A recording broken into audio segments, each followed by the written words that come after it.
Tu t'es jamais dit que Belle, elle avait le syndrome de Stockholm ou que Simba, il avait un syndrome post-traumatique? Si tu as déjà essayé de mettre des petits syndromes psychologiques à tous les personnages de Disney, eh bien bienvenue dans cette vidéo. Et si ce n'est pas le cas, je t'invite à regarder cette vidéo et à affirmer avec moi toutes les petites maladies psychologiques que l'on peut trouver sur les personnages de Disney. Je ne suis pas psychologue, mais certains pros ont déjà établi des diagnostics et même certains en ont fait des bandes dessinées. Comme quoi les ponts entre la fiction et la réalité sont vraiment très minces. Tout commence par monsieur Walt Disney.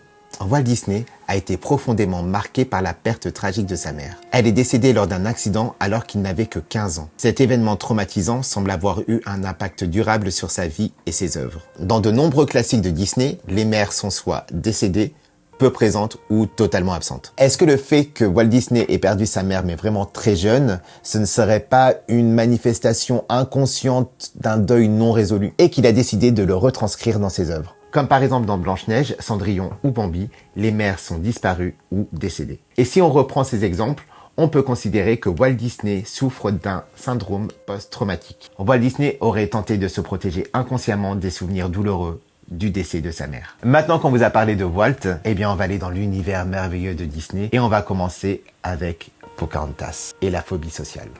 Pocahontas souffre de phobie sociale. Effectivement, elle semble présenter des traits de phobie sociale ou d'anxiété sociale. Elle est souvent mal à l'aise et craintive, notamment lors de sa première rencontre avec John Smith. Alors en vrai, je peux la comprendre, quand t'as des loustiques qui arrivent chez toi et qui prennent ton village, t'es pas forcément la personne la plus accueillante et t'as pas forcément envie d'aller leur parler. Elle tend à s'isoler et à fuir les interactions avec les autres membres de sa tribu. Sa timidité excessive et sa peur du jugement des autres pourraient être des symptômes de ce trouble anxieux. Ok, maintenant on passe à Alice au Pays des Merveilles. Si vous avez vu l'intégralité du film Alice au Pays des Merveilles, vous savez qu'à la fin, on réalise que ce n'est qu'un rêve. Mais il est quand même chelou ce monde imaginaire avec des champignons qu'elle mange et tout. Enfin bref, pour moi c'est une grosse droguée. Mais... Et on pourrait faire un parallèle entre Alice au Pays des Merveilles et le syndrome de Gilles de la Tourette. Les tics vocaux et moteurs d'Alice, ses comportements étranges et ses propos décalés pourraient être vus comme des manifestations de ce trouble neuropsychiatrique. Comme le fait de parler à un insecte, manger des champignons, rétrécir, grandir, faire un non-anniversaire. Joyeux non-anniversaire à moi! À qui? À moi! À vous? Qui fait ça? Maintenant, passons à Pinocchio, le pire des menteurs. En vrai, ça c'est un secret pour personne. On sait très bien que son nez, il est en train de grandir à chaque fois qu'il dit un mensonge, donc il grandit souvent. Mais ça témoigne d'un vrai souci chronique, le mensonge compulsif. Malgré les avertissements de sa conscience, il ne peut s'empêcher de mentir, parfois de façon démesurée. Ce trouble du contrôle des impulsions pourrait expliquer son incapacité à dire la vérité. Maintenant, nous allons passer à Ariel et la dysmorphobie. La dysmorphobie est une phobie ou une obsession sur un défaut imaginaire ou exagéré. Dans le cas d'Ariel, on pourrait voir son désir ardent de devenir humaine et d'avoir des jambes comme une forme de dysmorphobie liée à sa queue de sirène. Elle semble obsédée par ce qu'elle perçoit comme une difformité à corriger. Maintenant, passons à Peter Pan et le narcissisme pathologique. Ok, alors là, on passe sur un gros dossier. En gros, Peter Pan, il souffre de narcissisme pathologique. Et ça s'explique par le refus de grandir et de quitter le stade narcissique primaire. Ça, c'est le trait le plus marquant de Peter Pan.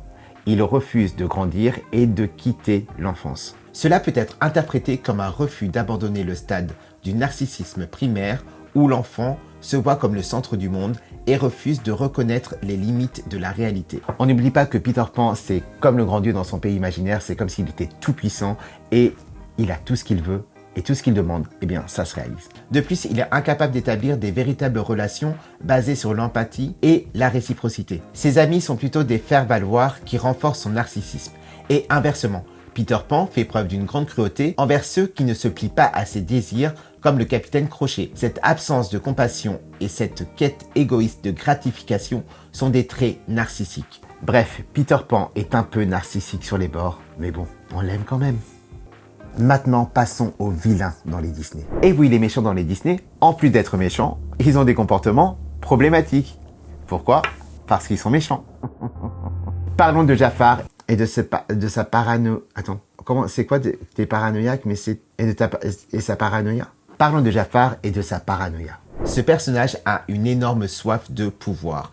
Ça ressemble presque à un désir obsessionnel. Non mais le mec, il fait une fixette au point que ça devient paranoïaque. Son manque total d'empathie et sa cruauté envers les autres renforcent cette hypothèse. Maintenant, la mère Gothel dans Réponse. Son comportement extrêmement contrôlant et manipulateur envers Réponse, ainsi que son incapacité à établir un lien sain, pourrait s'apparenter à un trouble de la personnalité borderline. Sa peur excessive de vieillir la pousse à avoir un comportement totalement border avec Réponse. N'oubliez pas qu'elle l'enferme dans une tour pour ne pas qu'elle sorte. J'adore cet endroit, tout comme toi.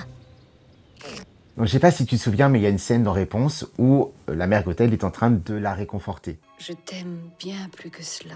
N'oublie pas où tu le regretteras. N'écoute que moi. En fait, ce qu'il faut comprendre, c'est que quand elle est en train de lui caresser les cheveux, c'est pas qu'elle veut vraiment réconforter Réponse. C'est juste qu'elle veut tout faire pour ne pas qu'elle parte, pour qu'elle puisse toujours avoir accès à ses cheveux et rester jeune jusqu'à la fin des temps. Sauf que manque de peau, Réponse se barre. Et donc, ça appuie son côté borderline. Encore une autre méchante, et c'est la pire. Bon, non, d'accord, il y a Cruella aussi, mais on va parler de la méchante reine dans Blanche-Neige. Celui-là, je pense que tu l'as deviné, mais la méchante reine, elle souffre de jalousie maladive. Elle a une obsession maladive pour Blanche-Neige. Son apparence, la couleur de ses cheveux, la couleur de son teint, la couleur de ses lèvres, bref, elle en peut plus. Non, mais en plus, elle a un miroir qui lui parle. Lèvres rouges comme la rose, cheveux noirs comme l'ébène, teint blanc comme la neige. Blanche-Neige. Ça va, oui.